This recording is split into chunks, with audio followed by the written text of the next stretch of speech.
जी sir. Biosphere reserve पे चर्चा कर रहे हैं हम लोग। ठीक है, बायोस्फीयर रिजर्व होता क्या है ये समझिए। क्या हुआ 1972 में जब पहली पृथ्वी सम्मेलन हुई। ठीक है, पृथ्वी सम्मेलन मतलब 1972 का जो सम्मेलन होता है ना, पता होगा आप लोगों को। Yes sir. तो उस सम्मेलन में ये बात सामने आई, अलग अलग देशों ने ये बोला कि धीरे धीरे जो दुनिया की पॉपुलेशन बढ़ रही है, तो इससे लोग जो है धीरे धीरे जंगल क्षेत्र में प्रवेश करते जा रहे हैं और मानव के साथ जानवरों का संघर्ष बढ़ता जा रहा है। बहुत तेजी से संघर्ष हो रहा है। आदमी जानवरों को मार रहे हैं, जानवर आदमियों को मार रहे हैं। तो उन लोगों ने एक बात कही कि क्यों ना इस तरीके का एक प्लान लाया जाए जिसमें मैन और जानवर यानी आदमी और जानवर एक तरह से मिल के रहने की कोशिश करें। आदमी जानवरों को परेशान ना करे और जानवर जो है आदमियों को परेशान ना करे। कहने का मतलब ये है कि कुत्ता भी तो एक जानवर है, क्या आदमी को परेशान करता है? वो नहीं करता है। आदमी भी तो कुत्ते को परेशान नहीं करता है। गाय आदमी को परेशान करता है? नहीं करता है। आदमी भी गाय को नहीं करता है। लेकिन अगर शेर या बाघ आ जाए तो क्या होगा? शेर आदमी को परेशान करेगा और आदमी भी डर के मारे परेशान करेगा। तो इन सब चीजों को दिमाग लगा के बोला कि एक प्लान लाया जाए और उस प्लान का नाम क्या रखा जाएगा? Man and biosphere programme. मतलब क्या, एक तरफ मैन भी रहेंगे और एक तरफ बायोस्फीयर भी रहेंगे और दोनों मिल के रहेंगे। ठीक है, तो नाम क्या है इस प्रोग्राम का बताइए? Man and biosphere programme. ये किसके द्वारा लाया गया? 1972 के आसपास यूनेस्को के द्वारा। क्यों आया, कैसे आया, आप कहानी समझ गए ना। आदमी और जानवर के मध्य संघर्ष को कम करने के लिए लाया गया है मैन एंड बायोस्फीयर प्रोग्राम। ठीक है, अब समझिए। तो ये तो दुनिया वैश्विक लेवल पे तो ये प्रोग्राम आ गया, भारत में भी तो ये लागू होगा। तो भारत में कैसे लागू होगा? तो भारत में एक कानून बना के इसको लागू किया जाएगा। नाम क्या होगा कानून का? Wild life protection act of 1972। नाम क्या है? Wild life protection act 1972। यानी वाइल्ड लाइफ, जंगल का जो जीवन है उसको बचाना है, प्रोटेक्ट करना है। और इसके लिए एक्ट लाया, वाइल्ड लाइफ प्रोटेक्शन एक्ट 1972। साल जरूर याद रखिएगा। तो हमारे यहाँ भारत में जो बायोस्फीयर रिजर्व पाए जाते हैं वो दो तरह से संचालित होते हैं। कौन कौन संचालित करता है? यूनेस्को का man and biosphere reserve programme, साथ में भारत का एक कानून है, जो कानून है वाइल्ड लाइफ प्रोटेक्शन एक्ट कानून। ठीक है, इतना समझ में आया? कोई दिक्कत है, कोई सवाल बन रहा है तो पूछिए, अभी आगे बढ़े। अच्छा। Yes sir. Okay, very good. जैसा कि हम बात किया आपको कि ये संघर्ष को रोकने के लिए लाया गया था, है ना, कम करने के लिए लाया गया था जानवरों और आदमी इंसानों के बीच। तो दिमाग लगाया गया कि ठीक है, जानवरों को तो नहीं पता है ना कि किस क्षेत्र तक उनको घूमना है, करना है। लेकिन आदमी को तो दिमाग है, आदमी को तो पता होगा। तो आदमियों के लिए, जानवरों के लिए नहीं, लोगों के लिए, इंसानों के लिए ये प्लान लाया गया कि देखो हम बताते हैं कि तुम तक जा सकते हो। ठीक है, तो क्या किए, वो जंगल का एक बड़ा सा इलाका ले लिए। ठीक है, बड़ा इलाका लिए, समझने के लिए समझिए, बड़ा इलाका लिए और इस इलाके में इंसानों को बैठाए यहाँ पे और समझाना शुरू किए। बोले एक बात समझो, जानवर जो बड़े बड़े जानवर हैं, शेर है, बाघ है, ठीक है, कई कई दफा जंगली हाथी है ना, हिप्पोपोटामस वगैरह है, ये सब जो खूंखार जानवर होते हैं, जैसे वो हो गया आपको चीता है, लेपर्ड है। तो ये सब जो है ना, वो आप खुद सोचिए कि कम, जहाँ कम जंगल होगा वहां घूमेगा क्या? तो वहां कम जंगल में तो नहीं घूमेगा, यानी वो एरिया में जहाँ घना जंगल है, घनिष्ठ जंगल है, वहां घूमेगा। तो वहां पे इंसानों को बोला गया कि तुम लोग मत जाना। वो इलाका कैसा इलाका है? वो कोर इलाका है। कोर इलाका है, कोर इलाके में मत जाना। फिर इंसान तैयार हो गए नहीं जाने के लिए। फिर उनको समझाया गया कि देखो, कोर इलाका में जानवर तो रहते हैं, लेकिन इनको ये थोड़ी पता है कि ये इलाका कोर इलाका है। तो ऐसा करना कि तुम कोर इलाके में तो मत ही जाना, साथ में कुछ दूर का हम बफर इलाका भी बना देते हैं। बफर, बफर जोन क्या होता है बताइए? तो बफर हिस्ट्री में भी हम लोग पढ़ते हैं। जैसे समझिए भारत और चीन के बीच में संघर्ष है ना, भारत और चीन के बीच, भारत और चीन के बीच विवाद है।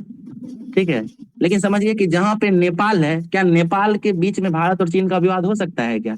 हो ही नहीं सकता है, क्योंकि अगर नेपाल, सॉरी, भारत और चीन को लड़ना होगा तो पहले नेपाल बीच में आ जाएगा ना। उसी तरीके से ये बफर जोन एक ऐसा जोन जो मानव और जानवर, मतलब जो जंगली जानवर है, उनके संघर्ष को रोकने का काम करता है। बफर शॉक एब्जॉर्ब करता है। ठीक है, तो इसको बफर जोन कहते हैं। और अंत वाला जो है ये ट्रांजिशन जोन है। ट्रांजिशन, ट्रांजिशन मतलब क्या? यहाँ पे तुमको जो मन है वो करो, है। लेकिन ऐसा काम मत करना कि जब ये जानवर घूमते घूमते इधर आ जाए तो उसको दिक्कत हो। समझ में आया? ये 3 चीज क्या किया? सबसे पहले कौन सा जोन बनाया? अंदर वाला, क्या नाम था उसका बताइए? Core zone. कोर जोन, समझ गए? इसमें एकदम नहीं जाना है। फिर आया हमारा बफर जोन। देखो इसमें मतलब ये बफर बना के रखे हैं, इधर नहीं जाना। और एकदम ट्रांजिशन लगा दिया है। ट्रांजिशन मतलब कि यहाँ करो तुम जो काम करना है, लेकिन ऐसा काम मत करना कि जानवर घूमते घूमते जब इस क्षेत्र में आए तो उसको किसी प्रकार का दिक्कत हो। इस जोन को ट्रांजिशन जोन कहते हैं। यही हमारे कानून जो वाइल्ड लाइफ प्रोटेक्शन एक्ट है उसके तहत यही सारी चीज की गई। ठीक है, क्लियर हो गया? समझ में आया ये चीज? पूछेगा आपको यस सर। कि बायोस्फीयर रिजर्व जो है कितने जोन में बटा हुआ है, कितना जोन बताएंगे? 3 जोन। ठीक है, buffer, sorry, core, core, buffer, transition. Clear हो गया? चलिए बताइए तो बायोस्फीयर रिजर्व जो है, बायोस्फीयर रिजर्व किस साल से शुरू हुआ? साल बताइए। 1972। 1922। बहुत बढ़िया। 1972। भारत में बायोस्फीयर रिजर्व को संचालित या उसको देखने वाली 2 बॉडीज हैं, कौन कौन सी हैं बताइए तो? यूनेस्को और कौन सा एक्ट था? Wild life protection. 1922 act. Wild life protection. ठीक है, चलिए ये 2 मेन चीज आपको समझ में आ चुका है। आप देखिए, अब हल्का हल्का चीज बताते हैं। किसी भी चीज को रिजर्व घोषित करना है कि नहीं? कौन घोषित करेगा? इसको सिर्फ और सिर्फ केंद्र सरकार घोषित कर सकती है। राज्य सरकार के पास पावर नहीं है कि वो इसको घोषित कर सकता है। हमेशा कौन घोषित करेगा बायोस्फीयर रिजर्व? केंद्र सरकार। तो सिंपली समझिए कि जब जब केंद्र सरकार घोषित करता है तो क्या एक बायोस्फीयर रिजर्व 1-2 राज्य या 3 राज्य में फैला हो सकता है? एक बायोस्फीयर रिजर्व जी सर, हो सकता है। जरूर फैला सकता है ना? कारण क्या है? सेंटर इसीलिए अपने पास ही पावर लिया कि एक बड़ा सा इलाका जिसको हमको बायोस्फीयर रिजर्व बनाना है वो इतना बड़ा है, वो अलग अलग राज्य में भी हो सकता है। और राज्य झगड़ा ना करे आपस में, इसलिए पावर सेंटर अपने पास रखा है। ठीक है, नेशनल पार्क के संबंध में अलग है। नेशनल पार्क जो बायोस्फीयर रिजर्व से छोटा होता है उसको राज्य खुद से बना सकता है, लेकिन स्टेट का उसमें भी सेंटर का परमिशन चाहिए क्योंकि वो छोटा है ना? लेकिन हमारा बायोस्फीयर रिजर्व जो है वो बड़ा है। ठीक है, बहुत बड़ा बड़ा इलाका है, इसको सेंटर ही रेगुलेट कर, उसको सेंटर ही बना सकता है। ठीक है, अब एक बात बताइए, सेंटर तो डिक्लेयर कर दिया बायोस्फीयर रिजर्व, अब उसका बॉर्डर, बॉर्डर जो होता है, बॉर्डर है ना, बाहरी जो उसका वो क्षेत्र है, उसको कौन अल्टर कर सकता है? क्या राज्य सरकार उसको अल्टर कर सकती है? 1 मिनट सुशील, हम आ रहे हैं आप पे, है ना? ठीक है, तो राज्य सरकार उसको अल्टर नहीं कर सकती है। ठीक है, उसको केंद्र ही करेगा, लेकिन केंद्र भी डायरेक्ट नहीं कर सकता, उसके लिए उसको कानून बनाना पड़ेगा, लेजिस्लेशन। संसद में पारित करना पड़ेगा कि हमको जो है चेंज करना है, करें कि नहीं। डायरेक्ट नहीं कर सकता। नेशनल पार्क में हो सकता है ये सब चीज, लेकिन बायोस्फीयर रिजर्व में नहीं हो सकता है। ठीक है, बायोस्फीयर रिजर्व जो है वो यूनेस्को भी उसमें घुसा हुआ है, इसलिए डायरेक्ट नहीं चेंज हो सकता है। ठीक है, बढ़िया से लेजिस्लेशन बना के चेंज होगा। और इसमें याद रखिएगा, नेशनल पार्क में जो है ज्यादातर जो है हमारे मानव, ह्यूमन, उसके इंटरवेंशन को रोका गया है। टाइगर रिजर्व में ज्यादातर रोका गया है, लेकिन बायोस्फीयर रिजर्व में ह्यूमन को रोका गया है क्या? बताइए। नहीं सर। जोन को छोड़ दिया जाए तो नहीं रोका गया है। कारण क्या है? कारण ये है कि इसको लाया ही इसीलिए गया है ताकि मानव और जानवर दोनों साथ रह सके। साथ रहने के लिए अगर बोला गया है, इसका मतलब ये है कि मानव जरूर कहीं ना कहीं उसमें इंक्लूडेड होंगे। ठीक है, तो ये हमारा बायोस्फीयर रिजर्व से जुड़ा हुआ कुछ प्रमुख प्रावधान था। अब हम लोग देखेंगे कि कितने बायोस्फीयर रिजर्व हैं और कौन कौन से हैं, क्या क्या है उसमें। चलिए, अब पहले हम लोग सुशील का क्वेश्चन लेते हैं। बताइए सुशील, सुशील क्या है क्वेश्चन आपका? सर मेरा एक क्वेश्चन था कि जैसे 42 कॉन्स्टिट्यूशन अमेंडमेंट एक्ट के तहत जो 5 मतलब ये थे राज्य सूची में, उसको सम्मति सूची में डाल दिया गया था। उसमें वन एवं वन जीव पक्षी वगैरह सब भी था। उसके बावजूद भी ये जो जैसे कि बायोस्फीयर रिजर्व बना रहा है, तो ये सेंट्रल गवर्नमेंट अपने पास क्यों रख रहा है? सेंटर इसलिए तो स्टेट से सर परमिशन तो लेता होगा ना सर? देखिए, स्टेट से परमिशन लेने की जहां तक बात आप कह रहे हैं, सबसे पहले ये समझिए कि हमारे यहाँ जो 3 स्ट्रक्चर है ना, सेंट्रल, स्टेट और वो क्या कहते हैं, कंकरेंट। तो जो राज्य वगैरह है ना, वो सॉरी फॉरेस्ट्री वगैरह, ये कंकरेंट लिस्ट में डाला गया है। ठीक है, स्टेट में है क्या? आप सोच के बताइए ये चीज। नहीं सर, कॉन्ग्रेंट में ही है। एग्जैक्टली, तो स्टेट में ज्यादा पहले पावर था। किसके पास?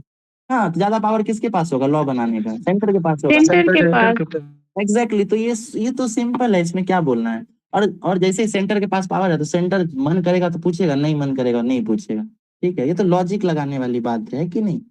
और कोई क्वेश्चन आ रहा है आपके दिमाग में, बताइए। किसी को और कुछ पूछना है पूछ सकते हैं अभी। आगे बढ़े हम लोग। Yes yes sir. सर। जी बहुत सर। बढ़िया, बहुत बढ़िया है ना। देखिए, तो ये हमारा क्लियर हो गया है। जो अभी हम आपको कॉन्सेप्ट समझाए हैं, इसी से क्वेश्चन फ्रेम करते हैं, है ना। इसी से जो कमीशन वाले हैं ना, घुमा घुमा के क्वेश्चन फ्रेम करेंगे। 4 स्टेटमेंट दे देंगे, कह देंगे बायोस्फीयर रिजर्व में आदमी अलाउड नहीं है। ठीक है, उसमें 2 ही जोन होते हैं। ठीक है, इसमें फॉरेस्ट कंजर्वेशन एक्ट 1982 के तहत बायोस्फीयर रिजर्व जोड़ा गया है। बताइए, तीनों स्टेटमेंट सही है कि गलत है? एक ही गलत है। वो सही है, तीनों गलत है। हम क्या कर तीनों दिए? गलत है सर। तीनों गलत है। हम एक्ट भी गलत बोल दिए। हम एफ 82 आप बताएं जो 72 होगा, जी, और बफर जोन आप 3 बताएं जो 2 बताएं जो 3 होगा। बहुत बढ़िया है ना। और आदमी हम बोले नहीं अलाउड है, बच्चे आदमी इसमें अलाउड है। अलाउ ठीक है, होगा। हम कह देंगे कि बायोस्फीयर रिजर्व को घोषित करने का power centre as well as state के पास है। सही है कि गलत है? गलत। सिर्फ सेंटर के पास है, गलत है सर। बस, बस आप जो है ना, आप समझ गए हैं कि कमीशन क्वेश्चन कैसे सेट करता है। ऐसे ही सेट करता है। अभी तो आपको ये आसान लग रहा है क्योंकि ये चैप्टर पढ़ रहे हैं। जब यही चीज आज से आप 10 दिन रिवाइज नहीं करेंगे और 11वें दिन आपको एग्जाम में मिलेगा, एक तो एग्जाम का हर्डल अलग होता है, उसका प्रेशर अलग होता है। तो वहाँ बफर जोन 2 वो भी सही लगेगा, है ना। फॉरेस्ट प्रोटेक्शन एक्ट 1882 ये भी सही लगेगा। और आदमी अलाउड नहीं है, ये भी सही लगेगा, है ना। तो इसको हम जानबूझ के आपको सर एक कहानी, 1 मिनट जिज्ञासा है, तो हम जानबूझ के आपको एक कहानी की तरह बताए हैं ताकि कहानी फिट हो जाए। और ये लॉजिकली आपके दिमाग में फिट होना चाहिए। हम यहाँ पे घेरा बना बना के और आदमी को बैठा के लॉजिक दिए हैं, इसीलिए ताकि ये कहानी आपके दिमाग में रहे और ये हॉल तक जाए। ठीक है, चलिए। हाँ बोलिए जिज्ञासा, आप कुछ पूछ रहे थे। सर ये इसमें केंद्र है जो मतलब इसका जो भी नियम होगा वो केंद्र बनाएंगे, बट जी, इसमें से जो टैक्स होगा वो तो मतलब अगर 2 स्टेट के बीच मतलब है तो वो दोनों स्टेट को देगा या हाँ मतलब। बिल्कुल। वो स्टेट जो सेक्टर का मन करेगा वो करेगा। आप जंगल से कितना टैक्स लेना चाहते हो? किस किस चीज में टैक्स लीजिएगा, आप ये बताइए तो। क्या सर लिखा हुआ जैसे है? टूरिज्म का होगा ना सर, जैसे बायोस्फीयर है तो टूरिज्म, हाँ। जैसे दोनों। टूरिज्म तो वो तो स्टेट के अंदर आता है ना, तो स्टेट उसमें लेगा। रीजनल जो लोग उसमें बनेंगे, जो वहां पे लगाएंगे, मार्केटिंग वगैरह करेंगे, वही लेंगे ना।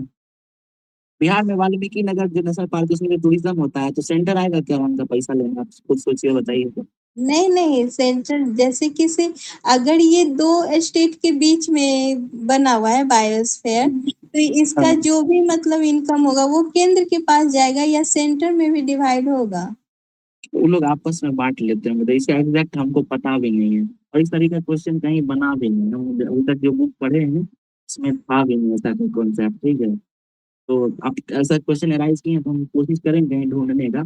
बट अभी नहीं हमको सर, लॉजिक ये हम क्वेश्चन नहीं मतलब खुद भी हाँ, आया कि मतलब उसका हाँ ठीक केंद्र। है, बढ़िया है। देखिए, ये तो अच्छी बात है क्वेश्चन बनना, बट मेरे पास इसका आंसर अभी नहीं है। हो सकता है कल और कोई बुक में ये आंसर ढूंढ के आए। ठीक है, तो ये किस तरीके से डिवाइड करते हैं हमको नहीं पता है। हाँ देखिए, इसमें क्वेश्चन ये सब जरूर बनता है कि इंसान जो इसमें अलाउ किए गए हैं, तो इंसान को कौन कौन सा राइट्स मिला हुआ है। ठीक है, जैसे पेड़ काटने का राइट नहीं है इंसान को, लेकिन इसमें से लकड़ी चुनने का राइट्स है। ठीक है, समझ रही है चीज। इंसानों को सॉरी जानवरों को मारने का राइट्स नहीं है, लेकिन जानवरों से होने वाला उत्पाद जो होता है, ठीक है, वो इकट्ठा करने का है राइट। ठीक है, तो ये सारी चीजें हैं। ठीक है, जंगल से कोई कीमती फूल होता है, दवा औषधि होता है, ये सब इससे इकट्ठा किया जा सकता है। इस तरीके का चीज बुक वगैरह में दिया हुआ है। ठीक है, बाकी वो टैक्स कैसे डिवाइड करते हैं हम ढूंढेंगे, अगर मिलता है तो हम आपको जरूर बताएंगे। ठीक है, आगे चले। और कोई क्वेश्चन आ रहा है दिमाग में तो पूछ सकते हैं आप लोग। आगे चले। Yes yes sir. सर। देखिए, हमको हमारा हम लोगों का कॉन्सेप्ट है ये समझ में आ गया है, कैसे क्वेश्चन फ्रेम हो सकता है वो भी समझ में आ गया है। ठीक है, अब हम लोग चलते हैं जो कमीशन के लेवल का क्वेश्चन है, वो है ना, कमीशन का जो औकात है कहाँ तक पूछ सकता है। सबसे पहले तो ये पूछेगा कि नंबर ऑफ बायोस्फीयर रिजर्व कितने हैं भारत में। बताइए तो कितना है, बताइए। 18। बहुत बढ़िया, 18। 18 है, ठीक है। लेकिन 18 में भी जो है टोटल कितना है जो यूनेस्को की तरह बायोस्फीयर रिजर्व डिक्लेयर्ड है? यूनेस्को जो 12। है 12, 12 को यूनेस्को अपनी तरफ से भी डिक्लेयर किए हुए हैं, और 6 ऐसा है जिसको सिर्फ केंद्र सरकार डिक्लेयर किया है, ठीक है। हम बताए थे ना कि दोनों मिल के करती है, दोनों मिल के। तो 6 ऐसा है जिसको सिर्फ केंद्र सरकार दिया हुआ है वाइल्ड लाइफ प्रोटेक्शन एक्ट 1972 के तहत, और 12 ऐसा है जिसको UNESCO man and biosphere reserve programme के साथ साथ वाइल्ड लाइफ प्रोटेक्शन एक्ट दोनों का संरक्षण मिला हुआ है। तो 12 और 6 जरूर याद रखिएगा, ठीक है। चलिए, सबसे पहले बताइए कितना बायोस्फीयर रिजर्व है? 18। 18, 18। और बायो उसके यूनेस्को के द्वारा कितना संचालित है या कितना को डिक्लेयर किया गया? 12। ठीक है। और 6 ऐसा है जो सिर्फ इंडियन गवर्नमेंट की है। तो इतना याद हो गया। भारत का पहला बायोस्फीयर रिजर्व कौन सा था? 18। सबसे सबसे पहला बायोस्फीयर रिजर्व नीलगिरी। ठीक है। आ जाते हैं पहले मैप पे। मैप दिख रहा है आप लोगों को? सबसे पहला कौन सा है? नीलगिरी बता दिए हैं, ठीक है। ओके, अब हम लोग चलते हैं एक लाइन से।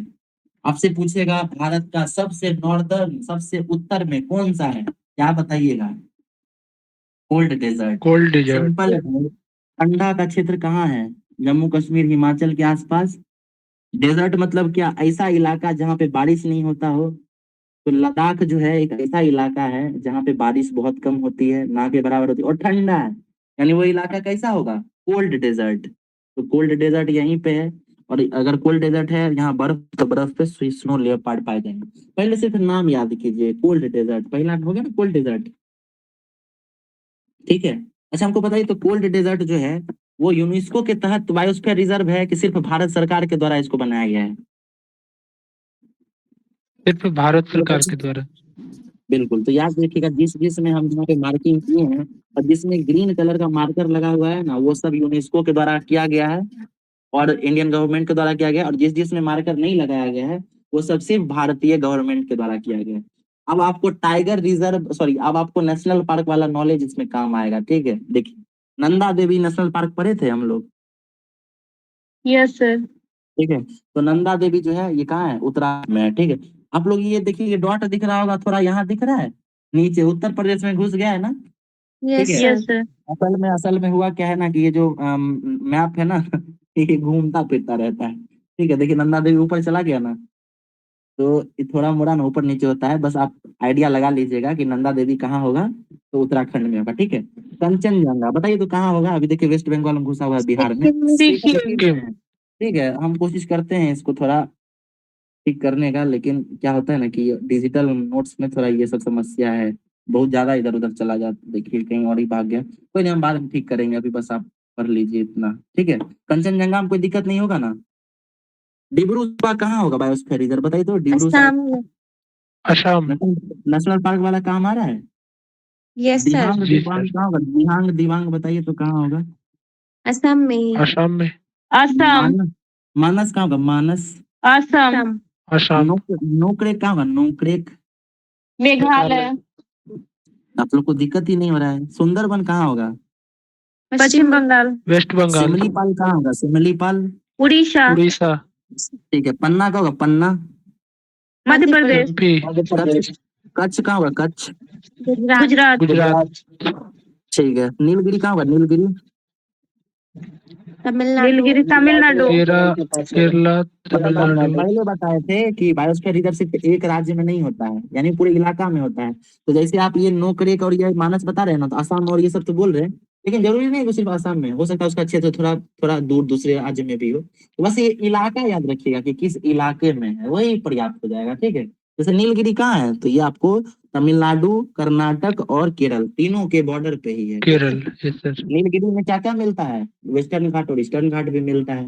नीलगिरी शहर के कारण फेमस है, फिर नील कुरुंजी पौधा के कारण फेमस है। अब उसके नीचे आइए, देखिए अगस्ता मल्लाई कहाँ होगा? केरल पूरी में। फिर बॉर्डर केरल तमिलनाडु के border। तमिलनाडु के बॉर्डर। मन्नार, मन्नार की खाड़ी बायोस्फीयर रिजर्व कहाँ होगा, बताइए तो। तमिलनाडु। तमिलनाडु। चलिए, तमिलनाडु। पुष्पा मूवी देखे हैं? पुष्पा मूवी आप लोग? Yes sir. ठीक है, पुष्पा मूवी में बताइए तो अल्लू अर्जुन जो है पुष्पा अपना वो किस चीज का स्मगलिंग करता था? चंदन की रेड सैंडल। लकड़ी का। चंदन का करता था। और वो किस जंगल यस से सर। चंदन का लकड़ी काटता था बताइए तो? शेषाचलम के जंगल से काटता था। शेषाचलम। Seshachalam yes sir. तो शेषाचलम और अल्लू अर्जुन बताइए किस लैंग्वेज का मूवी बनाता है? तेलुगु, तेलुगु। तमिल? तेलुगु। ठीक है, तो शेषाचलम जो है ना तेलुगु यानी आंध्र प्रदेश में आता है। ठीक है, यहाँ तमिलनाडु दिख रहा होगा लेकिन वो हिल गया इस वजह से। तो शेषाचलम कहाँ है? आंध्र प्रदेश। तमिल ठीक है, आंध्र प्रदेश। आंध्र प्रदेश। ठीक है, ग्रेट निकोबार में तो ही नहीं है, अंडमान निकोबार में ही होगा। ठीक है, अब देखिए आपको 2-3 नाम जो है ना नया मिला है। जैसे कौन सा? एक तो अचन कमार कंटक और पंचमढ़ी। तो देखिए अचन कमार अचानक मार पर। हाँ, अचानक मारी अचन कमार अमरकंटक जो है, अमरकंटक से नदी निकलती है नर्मदा, सोन और दामोदर भी। तो ये अचन कमार अमरकंटक जो है ना ये छत्तीसगढ़, ठीक है, और उड़ीसा के बॉर्डर पे है। ठीक है, छत्तीसगढ़ और उड़ीसा के बॉर्डर। अचन कमार अमरकंटक एक आपको ये याद रखना है। और आपको एक पंचमढ़ी याद रखना है। पंचमढ़ी कहाँ है? तो पंचमढ़ी मध्य प्रदेश में है। MP। ठीक है, MP में है ना। पंचमढ़ी सुने भी होंगे, चर्चा में रहता है ये। ठीक है, तो अब देखिए आपको नेशनल पार्क हम इसीलिए पहले 106 आप याद किए हैं। और उस 106 याद करने के कारण कितना इजी हो गया आपके लिए कि आप जब 18 बायोस्फीयर रिजर्व याद कर रहे हैं जिसमें मात्र आपको 2 ही नाम याद करना पड़ रहा है। कौन कौन सा? एक अचनकमार अमरकंटक और पंचमढ़ी। अचानक मार अमरकंटक और पंचमढ़ी। ठीक है, चलिए अब हम लोग अब देखिए इसमें से कुछ चीजें हैं ना कल हम रिवाइज कराएंगे तब बताएंगे। जैसे कौन कौन सा जो है उसमें यूनेस्को के द्वारा है और कौन सा सिर्फ भारत सरकार के द्वारा है। अभी नाम पता चल गया कहाँ कहाँ है, वो पर्याप्त है। ठीक है, ये तो एक बार मैप पे हम लोग चेक करते हैं, आप बता पाते हैं कि नहीं कहाँ कहाँ क्या है ना। थोड़ा सा जोर डालिएगा दिमाग पे और आंसर करने की कोशिश कीजिएगा। ठीक है, बायोस्फीयर रिजर्व हम लोग मैप में देखने की कोशिश कर रहे हैं। चलिए सबसे पहले बताइए तो सबसे उत्तर में कौन सा था? Hole desert. Hole desert. बहुत बढ़िया। अब बताइए नीचे में कौन सा मिला था? नंदा देवी। नंदा देवी। नंदा देवी। और क्या क्या मिला था याद कीजिए। No crack. चलिए अब पहले इलाका बदलते हैं, धीरे धीरे आराम से चलेंगे है ना, एक लाइन से। यहाँ कौन सा था? कंचनजंगा। कंचनजंगा। बहुत बढ़िया। कंचनजंगा। ठीक है, नोकरेक मेघालय में होगा ना, नोकरेक। Yes sir. ठीक जी है, सर। चलिए बताइए। असम में मानस। डिब्रू साइखोवा। डिब्रू सखोवा। बहुत बढ़िया। दिहांग दिबांग। और दिहांग दिहांग दिवांग। ठीक है, चलिए नीचे आइए तो मन्नार याद कीजिए। मन्नार तमिलनाडु। यहाँ कौन सा तमिलनाडु। था? यहाँ ग्रेट निकोबार। ग्रेट निकोबार। ठीक है, तो निकोबार कर दीजिए। ठीक है, या अंडमान बायोस्फीयर रिजर्व या निकोबार बायोस्फीयर। ठीक है, चलिए वो क्लियर है, उसमें कोई दिक्कत नहीं है। यहाँ याद कीजिए। सिमलीपाल उड़ीसा में। एक मिनट मैम। नीलगिरी यहाँ सर। यहाँ नीलगिरी हो गया। Nilgiri yes sir. यहाँ यहाँ यहाँ अगस्ता मलाई। अगस्ता मलाई। और एक और मन्नार। नहीं, मन्नार तो ही गया, एक और था ना हो गया नीचे सर। यहाँ पे। हो गया, इतना ही था। चलिए ठीक है, वही 18 मन्नार पे था आता। सर। ठीक है ठीक है ठीक है, ओके। अब हम लोग देखते हैं यहाँ, बताइए तो यहाँ पे कौन सा था? रन ऑफ कच्छ। कच्छ। कच्छ, बहुत बढ़िया। आइए तो उड़ीसा में बताइए कौन सा देखे थे? सिमलीपाल। सिमलीपाल। सिमलीपाल। यहाँ कौन सा देखे थे? सुंदरबन। सुंदरवन। चलिए बहुत बढ़िया। आइए तो एक पन्ना मिला था पहले से हम लोगों को। पन्ना था क्या बायोस्फीयर रिजर्व? हाँ सर। जी यस सर। सर 2011 में उसको मिला था पन्ना को। ठीक है, ये बताइए कौन सा? पंचमढ़ी। ये बताइए तो पंचमढ़ी। कौन सा है? ये अचानक अगस्त मल अचानक मारिया सर। अचानक। अमरकंटक। हाँ, ये बताइए तो कौन सा है? शेषाचलम। गिनिए तो कितना हुआ? एक मिनट मैडम। 1 2 3 4 5 6 7 8 9 10 11 12 13। ठीक है, 14, 15, 16, 17 और ये क्या हो गया 18। तो सारा 18 बता दीजिए, है कि नहीं, हो गया ना 18। यस जी सर। सर। ठीक है, तो इजिली याद भी हो गया कहाँ पे है, अब इसके लिए भी दिक्कत नहीं है। तो कल बस एक चीज बच जाएगा बायोस्फीयर रिजर्व में देखने के लिए कि कौन कौन सा है जो बायोस्फीयर रिजर्व यूनेस्को यूनेस्को के और तहत है, भारत सरकार की तरफ से है। ठीक है, लिस्ट तो पता चल ही गया है कि नहीं। लिस्ट में क्या है, टोटल नंबर ऑफ 18 है, 18 बायोस्फीयर रिजर्व है कि, और इसके अलावा 12 जो है वो बायोस्फीयर रिजर्व यूनेस्को और गवर्नमेंट के द्वारा दिया गया है। 3 ऐसा है जो सिर्फ भारत सरकार के द्वारा दिया गया है। सबसे ऊपर नॉर्थ में कौन सा है, तो सबसे ऊपर है हमारा कोल्ड डेजर्ट। सबसे वेस्ट में कौन सा है, तो सबसे ज्यादा वेस्ट में हमारा कच्छ। रन ऑफ कच्छ है। सबसे नीचे अगस्ता मलाई आता है। सबसे वेस्ट में कौन सा होगा, तो कौन सा है, क्या नाम है? दिमाग है ना, दिहांग दिमाग है कि नहीं। तो इस तरीके से करते जाएंगे, हमारा क्लियर हो जाएगा। कल हम लोग देख लेंगे क्या है, और उस बायोस्फीयर रिजर्व में, हाँ देखिए, और महत्वपूर्ण चीज ये भी समझिए, हम अभी बताए थे आपको कि एक बायोस्फीयर रिजर्व जो है बड़े से क्षेत्र में फैला होता है। ठीक है, एक बायोस्फीयर रिजर्व में आपको एक से ज्यादा नेशनल पार्क मिल सकते हैं। एक बायोस्फीयर रिजर्व में नेशनल पार्क के साथ बर्ड सेंचुरी ये भी मिल सकता है। एक नेशनल पार्क में, सॉरी, एक बायोस्फीयर रिजर्व में नेशनल पार्क के साथ साथ वाइल्ड लाइफ वो भी मिल सकता है। और क्या होता है, wild life sanctuary, wild life sanctuary. ठीक है, तो अब हम लोग कल ये देखेंगे कि कौन से नेशनल पार्क में कौन सा कौन से बायोस्फीयर रिजर्व में कौन सा नेशनल पार्क है, कौन सा बर्ड सेंचुरी है। ठीक है, तो इसका आपको थोड़ा ध्यान देना होगा, लेकिन बहुत आसानी से याद हो जाएगा। हम आपको एक उदाहरण देते हैं। ठीक है, उदाहरण देखिए, समझिए। आइए, तो ये सुंदरबन दिखा, सुंदरबन। ठीक है, सुंदरबन में देखिए तो कौन जी कौन सा सर। ये होता है, रॉयल बंगाल टाइगर। आप बताइए, तो रॉयल बंगाल टाइगर आप पेंच में लगा पाइएगा क्या, पन्ना में लगा पाइएगा क्या। ठीक है, ऑटोमेटिक है कि बंगाल है और टाइगर है, तो इस सुंदरबन से ही जुड़ा होगा, है कि नहीं। मैंग्रोव, मैंग्रोव वाला बताइए तो कहाँ से हो सकता है मैंग्रोव एंड टाइगर। सुंदरबन। ठीक है, वेस्ट वहीं बंगाल में। ठीक है, सिमली पाल में बताइए, याद कीजिए, हम सामुल के ट्री से उसका नाम पड़ता था, बताए थे सामुल, है कि यस नहीं। जी सर। सर। क्लियर हो जाएगा। दिहांग दिवांग याद कीजिए, कहाँ चले गए, असम की तरफ।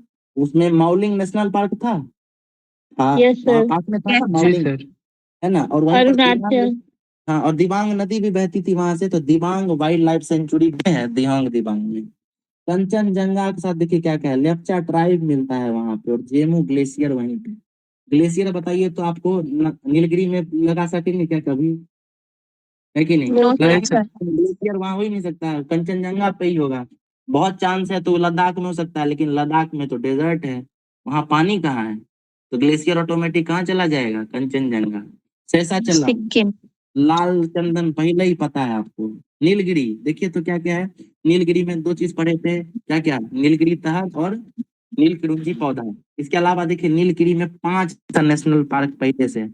अब ये नेशनल पार्क का नाम आपको पहले से याद ही है, तो ये इसको याद करने में मुश्किल होगा क्या। आप समझ रहे हैं, 106 नेशनल पार्क याद किए हुए हैं, ये 5 ऑटोमेटिक छांट लीजिएगा, छांट के दिखाइए तो हमको पहले समझिए। साइलेंट वैली कहाँ है, राज्य बताइए, केरल में केरल। केरला। सर। ऑटोमेटिक वहां आ जाएगा। बांदीपुर नागरहोल कहाँ पड़े थे, कर्नाटका। कर्नाटक। कर्नाटक। और वहीं पे था ना ट्राई जंक्शन पे, है कि नहीं। Yes sir. जी सर। कर्नाटक, तमिलनाडु और केरल ट्राई जंक्शन पे, तो वही बांदीपुर, नागरहोल और साइलेंट वैली तीनों याद होगा। अब देखिए मधुमलाई और मुकुर्ती, ये दोनों का नाम वहाँ याद तमिलनाडु। तमिलनाडु में। ऑटोमेटिक याद हो जाएगा, है कि नहीं। गल्फ ऑफ मन्नार कहाँ है, इंडिया श्रीलंका बॉर्डर पे, याद करने में कोई दिक्कत नहीं तमिलनाडु। या- है ना, याद करने में कोई दिक्कत नहीं। पंचमढ़ी पहले याद कीजिए, कहाँ पड़े थे, मध्य प्रदेश में। मध्य तो इसमें प्रदेश। प्रदेश में वहीं पर 2 चीज ऑटोमेटिक आ गया, एक तो सतपुड़ा नेशनल पार्क और एक पंचमढ़ी नेशनल पार्क, है कि नहीं। अपने आप याद यस। होगा। पटना से कौन सी नदी बहती है, याद किए थे, केन। केन नदी। एक नदी, बस हो गया। आइए ऊपर, दिब्रू साइकोवा में लोहित नदी, ब्रह्मपुत्रा नदी, कोई दिक्कत है। उसी समय नेशनल पार्क नो में ही सर। देखेंगे थे ये सब। मानस से कौन सी नदी जाएगी, मानस से, मानस मानस, नदी। मानस नदी से मानस। हाँ, नंदा देवी से कौन सी नदी जा रही थी, ऋषि गंगा। ऋषि ऋषि गंगा गंगा। नदी। बहुत बढ़िया। चलिए, अब देखिए कोल्ड डेजर्ट में कौन कौन सा नेशनल पार्क है, पीन वैली था, हाँ, यस चंद्रताल सर, हिमाचल रामसर प्रदेश। जी साइट सर। है। ठीक है, रामसर साइट है चंद्रताल, ये याद कर लीजिएगा। ठीक है, बस इतना ही है। और अचनकमार अमरकंटक कहाँ है, मध्य प्रदेश छत्तीसगढ़ के बॉर्डर पे है। छत्तीसगढ़। भूटान झील है वहां पे। अब जैसे ही अमरकंटक नाम है तो वहां से नर्मदा और सोन नदी निकलेगी, है कि नहीं। निकलेगी ना अमरकंटक से 2 नदी। Yes sir. और बॉक्साइट जी का सर। और यहाँ कर लीजिए, हो गया। नोकरेक याद कीजिए, क्या पढ़ाए थे मेघालय में, है ना, मेघालय। नोकरेक। ठीक है, बाल पकड़ा नोकरेक। पांडा जो होता है, पांडा, है ना, देखे क्यूट पांडा दिखता है ना, कुंफू पांडा यस मूवी सर। में कौन देखता है, बच्चा लोग देखता है, बच्चा लोग, है ना। बाल पकड़म, नोकरेक और रेड पांडा सब वहीं पे ऑटोमेटिक याद आ जाएगा। फुल ऑफ गिब्बन क्या है, बंदर की प्रजाति है, बंदर की प्रजाति। कैसा दिखेगा, बंदर बंदर। के जैसे। चिंपैंजी जैसा तो बाल उल खींचने का काम वही करेगा ना, क्रैक लाएगा वही लाएगा, बंदर गिब्बन लाएगा। तो नो क्रैक से याद रखिएगा, मतलब कुछ तो आपको याद करना पड़ेगा। बट हम कोशिश करेंगे कि आपको 1 घंटे का क्लास जो आप मेरे साथ बिताते हैं वही ये सारी चीजें आपको याद हो जाए, ठीक है। आप समझिए, बायोस्फीयर रिजर्व भी आपको याद हो गया है। कल जो है हमको 10-15 मिनट दे दीजिएगा तो हम नेशनल पार्क रिवाइज कर लेंगे, और आधा घंटा में बायोस्फीयर रिजर्व डिटेल में देख लेंगे, ठीक है। क्लियर? Yes sir. ठीक है। जी सर।